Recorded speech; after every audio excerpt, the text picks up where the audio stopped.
Tembikai. Saya ada masalah temikai. Saya ada allergic. Saya tak boleh minum temikai. Ni betul ke lawak? Betul-betul ni serius. Saya ada asma. Saya minum temikai saya akan sakit dada itu semua benda. Ya, mungkin artis kot. Mungkin.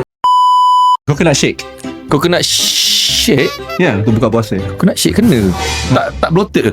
Tapi ramai orang beli. Ramai orang beli. Orang tu artis tak? Tanya dulu.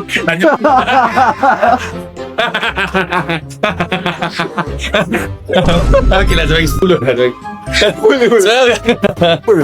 Air tebu. Oh, air tebu saya bagi 200% lah. Thank you. Air tebu memang air memang paling best lah. Memang itu. Okay, kalau kata kita puasa kan, kita puasa start pada subuh tu sampai nak berbuka, tengah hari saya dah minum dah.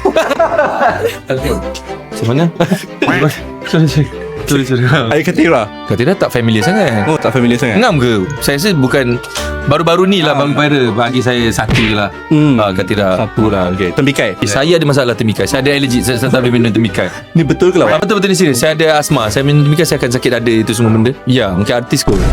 Mungkin. Tak ada. Dan tak sekali limau kasturi. Oh, itu sedap. Kan? Limau kosteri tengah hari jugalah. Boleh minum. Saya bagi 8. 8.